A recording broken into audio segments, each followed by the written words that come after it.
Hey guys, Shawn here, and today doing a review of the Netflix original series, The Umbrella Academy, Episode 3, Extraordinary. There's gonna be spoilers in this, so go away if you haven't seen the episode yet. Come back when you have. I'm sure most people have seen the episode yet. I'm the one that's taking forever to get through the show. This episode was directed by Andrew Bernstein. Last episode was also directed by Andrew Bernstein. And the teleplay was by Ben Nadivi and Matt Wolpert, and this was their first time writing episodes for this show. So, I'm going to give a quick rundown of what happened in this episode, and then we'll move on from there to the characters, standard procedure from what I've been doing for the last couple episodes. Starting out, in this episode, Allison shows Luther the videotape from the end of the last episode, and we find that Mother was with Hargreaves when he died, and she believes that that the mother, or as we now know, her name is Grace, served poison tea to the father, and they ask Grace about the incident, but the android claims to remember nothing about it. But the siblings, Allison and Luther, suggest that she's hiding something. Vanya struggles with her violin skills, and she and Leonard, the student from the last episode, get to know each other better. Number 5 starts an observation of the manufacturer of the prosthetic eye. The waitress at the donut cafe describes the umbrella tattoo of number 5 to Cha-Cha and Hazel, leading them to the Hargreaves house. Luther and Allison gather the rest of the siblings to watch the footage. Diego reveals that he in fact took the monocle from Grace after the funeral and threw it away. And that's what happened in the scene that the videotape that Luther and Allison watched. Was Grace took the monocle, and then Diego took the monocle from Grace because he thought that if they saw Grace with the monocle, they'd think that she killed Hargreaves. The siblings disagree on whether or not to turn off Grace for this. They still aren't 100% sure she didn't have any sort of involvement. Cha-Cha and Hazel then break into the Hargreaves house and attack Luther, Diego, Allison, and Vanya, but flee and kidnap Klaus when the siblings fight back. Diego, at the end of the episode, finally turns off Grace as she is totally oblivious of the fight and shows other malfunctions. So, that was the episode 3. That was the plot. So let's just get into what I liked and what I didn't really like about the episode. Starting with the characters. As always, number 1, Luther. This episode was another stinker for me with Luther. He still hasn't been given a chance to shine. I did like the scene of him talking to Five in the van that Five stole, and them both kind of teaming up against Klaus. That was pretty funny. He also had one good moment at the end when everyone saw what he actually looks like underneath his big jumpsuit thing he wears, and I'd be interested to see how he looks like that. I'm assuming that Hargreaves experimented on him, but I don't know that for sure. But I'm interested to see what they do with that. Diego had some really good moments this episode. I really liked Diego in this episode. I really enjoyed his relationship with Grace and his reluctance to turn her off, and I'm even happier that they didn't drag it out for a few episodes like they easily could have.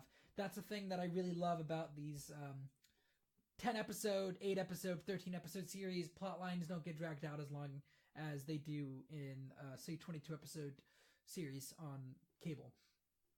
So I also really like the flashback scene to when they were kids, showing Mom help Diego get over this speech impediment that he has, and then that is called back to at the end of the episode when he has to turn her off. So yeah, a strong episode for Diego.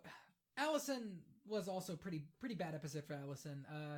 We did see some scenes of her having grown from the interactions from the last episode, which was nice, but really, at this point, I have a feeling that we're going to get a Luther and Allison episode later on, since their storylines seem to be pretty much completely intertwined and almost entirely separate from everybody else's. So, I'm going to move on from her to Klaus. Klaus was good in this episode, but didn't have a lot going on, which is the first time I think that he's been kind of underused in the show. Ben continues to be the best part of the Klaus scenes, and I love him kind of trying to interact with the other siblings through Klaus, and Klaus just being like, shut up, no, don't talk, you're not here. And I do hope that eventually in the show the others are going to catch on to what's going on, because that would be great. And Klaus getting kidnapped at the end was good. I like that. And he kind of deserves it, because he just was completely ignorant during the entire fight, doing absolutely nothing. I'm excited to see where they go with that. Five is continuing to be the most interesting character to me.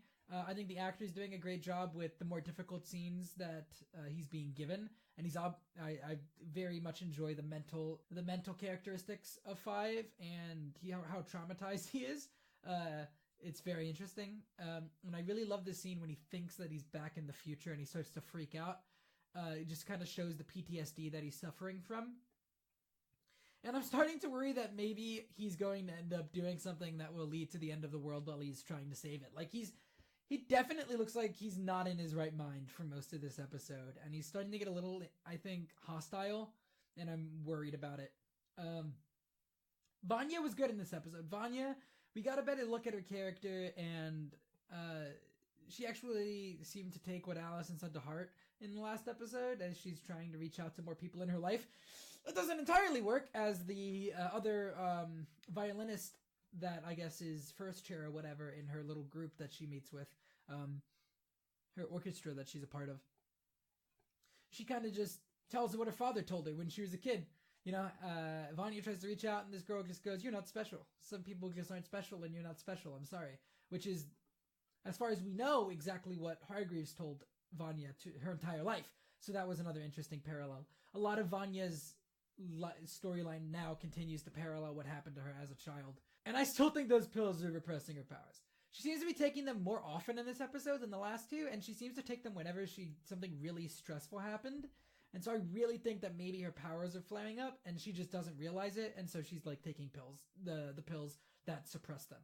So, Cha-Cha and Hazel were also good in this episode. They had some cool fight scenes. I'm interested, because they don't seem to know, like, they know who Five is, but they don't know about the Umbrella Academy, apparently.